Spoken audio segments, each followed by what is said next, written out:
Even the infamous Bethany Frankel had to weigh in. I'm like, ugh, Bethany, Of nobody wants to hear course. your opinion, Bethany. All we want from Bethany is to come back to Housewives of New York or Legacy.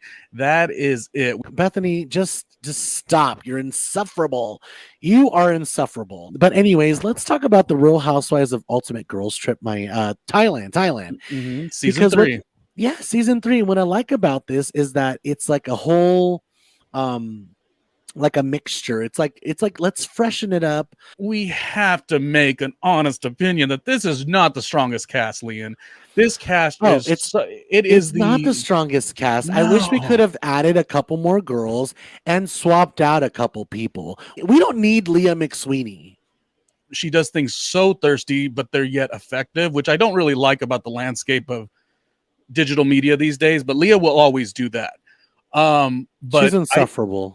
she is, and I wish that she would. I feel like I say this so much on my show, youtube.com/randomlyRJ Jr. Leah at some point does need to look and say, I failed at my second season of New York. I'm failing at Girls Trip. What can I do to make some changes? That's all I'm saying. And I don't think she does that. I think she just gets mad, sad, or depressed, which I don't want to see her get depressed about that. But if you don't take accountability and say, why am I so unlikable? You're never gonna change. And this is why I'm really happy for Portia. And she is like one of my new favorites all over again. Oh, wow. I love that she came in and she talked about learning something from her experience. I love that she came back and she was like, I thank Bravo. And I don't understand when people leave, they're always like, fuck Bravo, fuck Bravo. Like, she's like, I'm never going to do that. Like, Bravo was there for me. They gave me a platform. And I love that she really got into depth with postpartum. I thought that was super brave that she talked about how she just said, like, I don't know if I could do this season. Like, I don't know. Like, I can't get out of bed. And I love that the producers were super supportive of her and they were like, you don't have to do anything. If you don't want to get out of bed, don't get out of bed. We'll just film you getting out of bed. Like, this is your story and like you should tell it and you're going to inspire a bunch of women.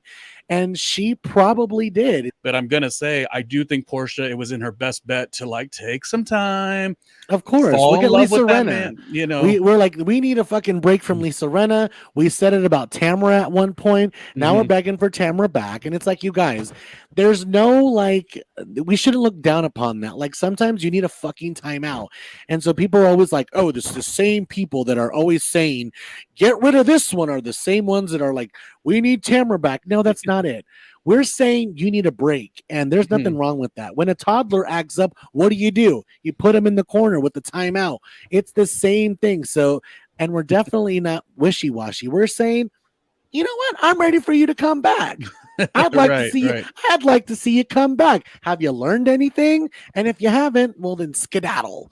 Has it compromised the way you recap a show or talk about a show? Because I feel like I'm getting a softer side of me now because I know everything is just such in a space of like, once they went to the Jen Shaw stage and it went to the Erica Jane, Tom Girardi stage, and even like going back to Teresa when she, did her time, it's become such a different, or even Scandival. It's become like, the shows are only as successful as their big scandal. And I'm like, now you got a regular show that just can't like compete with that. And to that, I'm like, I couldn't imagine being a cast member today, currently. Yeah, I agree with you. This is about TV and this is about people that have put themselves on a platform, and it is what it is. Like, if I'm not going to podcast about it, let me tell you, 500 other people are. At first, it was like just a good 20 of us really doing this. Now you got 200 podcasters, 2,000 podcasters. It's just another round of girls in another situation. This time they're in Thailand. We got Whitney and Heather Gay from Salt Lake City. We got Portia. We got Giselle from Potomac. We got Leah from Real Housewives of New York City trying to act like she's still a housewife. Bitch, you're not a housewife anymore. I love how she didn't answer that question. They were like, are you still a housewife? And she's like, we don't really know what's happening. No, we know what's happening, and we know you're not part of it. I think there was somebody who made a decision that said, we're not bringing Leah back, and she's not doing Legacy. We'll throw her a bone. Marisol and Alexia from Miami, Candace from Potomac. Who in their right mind puts Heather, the fan gay along with Whitney on the show. Heather's biggest downfall is that she's a fan of the show. Like she's too much of a fan, and I was really impressed with the early episodes here where everyone was kind of calling her out on it. Not even in a bad, not even in a bad way, but I think it I'll just tell you like this: if I'm casted on a show and in an ensemble, I don't want to be around a fan. It's just a harder thing to deal with. I want somebody at a higher level. I mean, again, this is Housewives. I'm not these. No, like act like a fucking housewife. You're a housewife. Why are you acting like you're a fan? Like it's weird. I agree. I think it's weird and annoying. Actually, very annoying. And like the fact that now you're like, why talk about someone's followers? You come off thirsty and desperate. Bitch, you got your own fucking followers. Do you need Porsche? You think Porsche's 7 million demographic, they're going to want to go to fucking white ass Heather Gay's Instagram? Like with the Jen Shaw thing with the black eye and like her acting like a fan. Like, girl, get out of here. We don't need this. You know who I wanted though so badly? Lisa, I love that Barlow. I just love me a Lisa. I love that. Are you Barlow. kidding me? She's amazing. Lisa Barlow is gold for TV. I love that. Taco Bell. John, come with me. Like, I fucking love Lisa. Are you kidding me? She's great. Yes. I mean, she's got the self-confidence delusion even a little bit. And not she's super terrible, but I love Lisa. It's a good TV watch for sure. For sure. It's a terribly delicious, which is like Alexia and Marisol. We'll talk about Real Housewives of Miami towards the end, but we're talking about the girls trip right now, and I am enjoying them on the girls trip. And let me just talk about my first nomination for most terrible for the episode, Giselle. And it's because not because of the petty shadiness, like Giselle's Giselle, and she's gonna bring the questions and she's gonna make everything shady. I love that. What I don't like is I got this. Don't look over to two Spanish people and tell them to stop speaking Spanish. Bitch, that infuriated me. Do not tell a Spanish person to stop speaking Spanish. People will be minding their own business at a grocery store speaking Spanish, and someone white will walk by and go, speak English. We're in America. And it's like, no, oh my God, I'm just talking to my grandmother here. It's a very sensitive topic and it's very offensive. And I'm glad that the girls were like, dude, it's Spanglish. We're not talking about you. Like, it's love. We're from Miami. Like, we like to throw the Spanish in there. You know, vamos a ir a comer. Like, ay, Dios mío, I need a drink. Like, it's Spanglish. Like, it's not that deep, Giselle. You know, it's what she really in essence was doing was just trying to not feel secluded by anybody, but the way she did approach it really wasn't the greatest. I love Giselle in general. I have interviewed her and she's a Virgo, like my birthday's on the 5th, hers is on the 9th. Like we really rocked out. We both love Kenya Moore. It was one of the greatest interviews ever in the history of interviews. So I love Giselle heavy, but I think the hard thing about a Giselle is a lot of people on these shows now, they don't show up. And Giselle shows up. Giselle, you shouldn't have said that. Don't say that ever again. Exactly. And that's fine. Yeah. And I'm glad that Giselle got a chance to explain herself. But, you know, she does show up, like Ronnie says. And one person that showed up this season and is not doing her job is Leah. Like, how are you going to show up and then get into a fight about the sober thing? Which the sober thing, like, granted, like Heather Gay, wrong choice of words. Maybe it was a little bit shady, but that blew up in her face really quickly. Yeah. And I like that Leah kind of blew up on her about that. But at the same time, Leah, you're kind of annoying because how are you going to get mad at someone for saying like, man, I kind of want to get Leah drunk. Like, I know she'd be fun. And then how are you going to turn around and go to a dinner and tell all of them to get drunk because they're being boring? Like, Leah, you're terrible for that. You are terrible for that. But in that regard, there is some hypocrisy. I can't drink. I'm worried about if I'm being entertaining.